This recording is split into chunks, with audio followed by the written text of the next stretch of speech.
ഇന്ന് നമ്മൾ ഒരു രസകരവും ഭാവിയെ മാറ്റിമറിക്കാൻ പോകുന്നതുമായ ഒരു വിഷയത്തെക്കുറിച്ചാണ് സംസാരിക്കാൻ പോകുന്നത്.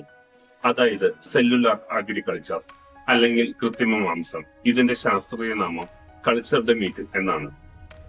നമ്മൾ സാധാരണ മാംസം കഴിക്കുന്നത് മൃഗങ്ങളെ വളർത്തി അവയെ കൊന്ന് ലഭിക്കുന്നതാണ്. പക്ഷെ ഇതൊരു പുതിയ രീതിയാണ്. ഒരു മൃഗത്തെയും കൊല്ലാതെ ലാബിൽ മാംസം കൃത്രിമമായി ഉണ്ടാക്കുന്നു. ആദ്യം എന്താണ് സെല്ലുലാർ അഗ്രികൾച്ചർ? ലളിതമായി പറഞ്ഞാൽ ലാബിൽ കോശങ്ങളെ വളർത്തി ഭക്ഷണം ഉണ്ടാക്കുന്ന ഒരു രീതിയാണിത്. ഇതിൽ ഏറ്റവും ശ്രദ്ധേയമായത് കൃത്രിമ മാംസം, അതായത് കൾച്ചർഡ് മീറ്റ്. നമ്മുടെ ശരീരത്തിലെ കോശങ്ങൾ പോലെ മൃഗങ്ങളുടെ ശരീരത്തിലും കോടിക്കണക്കിന് കോശങ്ങളുണ്ട്. ഈ കോശങ്ങൾ ഉപയോഗിച്ചാണ് ലാബിൽ മാംസം ഉണ്ടാക്കുന്നത്. ഇതിന്റെ പ്രധാന ലക്ഷ്യം എന്തൊക്കെയാണ്?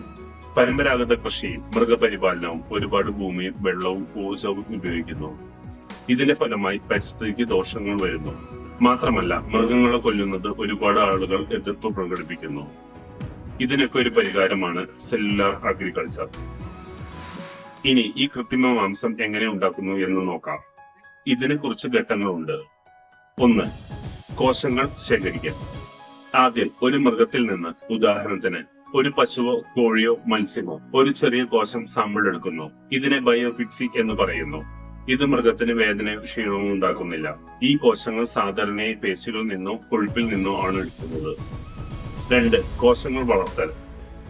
ഈ കോശങ്ങളെ ലാബിൽ ഒരു പ്രത്യേക ദ്രാവകത്തിൽ വളർത്തുന്നു. ഈ ദ്രാവകത്തിന്റെ പേര് കൾച്ചർ മീഡിയ.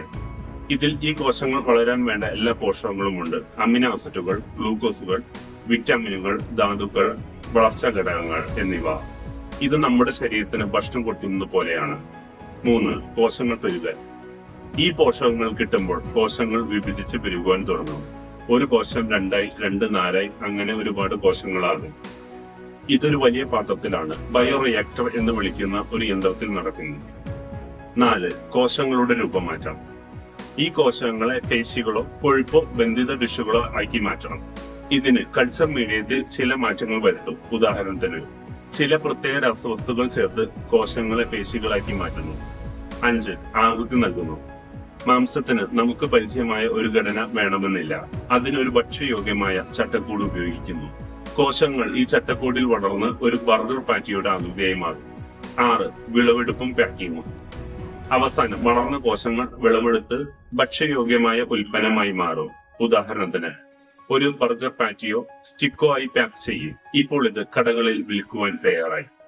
ഇനി എന്താണ് ഈ രീതിയുടെ ഗുണങ്ങൾ? 1. പരിസ്ഥിതി സൗഹൃദം. പരമ്പരാഗതമായ മാംസം ഉൽപാദനത്തിന് ഒരുപാട് ഭൂമിയും വെള്ളവും വേണം. ഉദാഹരണത്തിന് 1 കിലോ ബീഫ് ഉണ്ടാക്കുവാൻ ഏകദേശം 10,000 ലിറ്റർ വെള്ളത്തിന്റെ ആവശ്യമുണ്ട്. പക്ഷെ കൃത്രിമ മാംസത്തിന് ഇതിന് ഒരു ചെറിയ ശതമാനം മാത്രമേ വേണ്ടി വരുള്ളൂ. മാത്രമല്ല, ഹരിതഗ്രഹവാതകങ്ങളുടെ പുറന്തള്ളൽ 80 മുതൽ 90% വരെ കുറയ്ക്കുവാൻ കഴിയും. 2. ജന്തുക്ഷേമം. ഈ രീതിയിൽ ഒരു മൃഗത്തിനെ കൊല്ലേണ്ട ആവശ്യമില്ല.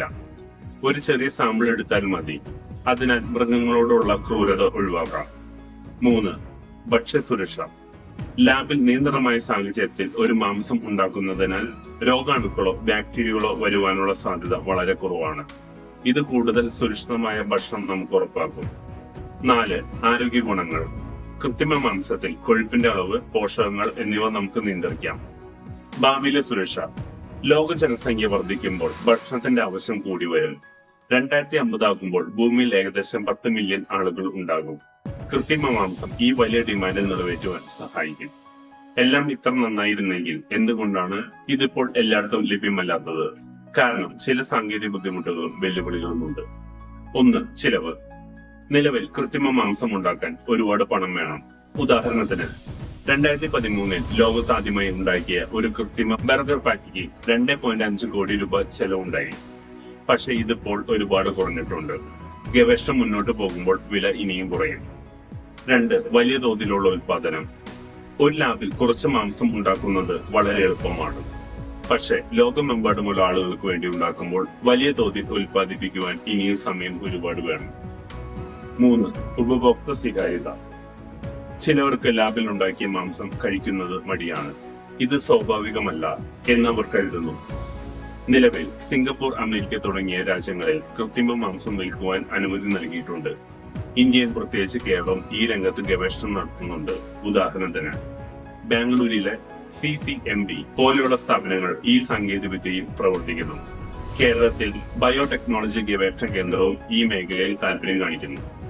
സെല്ലുലാർ അഗ്രികൾച്ചർ ഒരു വലിയ മാറ്റത്തിന്റെ തുടക്കമാണ്. ഇത് നമ്മുടെ ഭക്ഷണ സംസ്കാരത്തെ മാത്രമല്ല, നമ്മുടെ ഗ്രഹത്തിന്റെ ഭാവിയെ മാറ്റാൻ പോകുന്നു. ഇത് പരിസ്ഥിതിക്ക് നല്ലതാണ്, മൃഗങ്ങൾക്ക് ദോഷം വരുന്നില്ല. ഇത് നമുക്ക് സുരക്ഷിതവും ആരോഗ്യകരമായ ഭക്ഷണം നൽകുന്നു. ഇതിനെ പൂർണ്ണമായി സ്വീകരിക്കാൻ നമുക്ക് ഒരുപാട് പഠനങ്ങളും പരീക്ഷണങ്ങളും നടത്തേണ്ടതുണ്ട്. നിങ്ങളുടെ അഭിപ്രായം എന്താണ്? ലാബിൽ വളർത്തുന്ന മാംസം നിങ്ങൾ കഴിക്കുമോ? കമന്റ് ബോക്സിൽ നിങ്ങളുടെ അഭിപ്രായം രേഖപ്പെടുത്തുക. ഇത്തരം രസകരമായ വിഷയങ്ങൾക്ക് ഈ ചാനൽ സബ്സ്ക്രൈബ് ചെയ്യുക. മറ്റൊരു വീഡിയോയുമായി വീണ്ടും കാണാം. എല്ലാവർക്കും നന്ദി.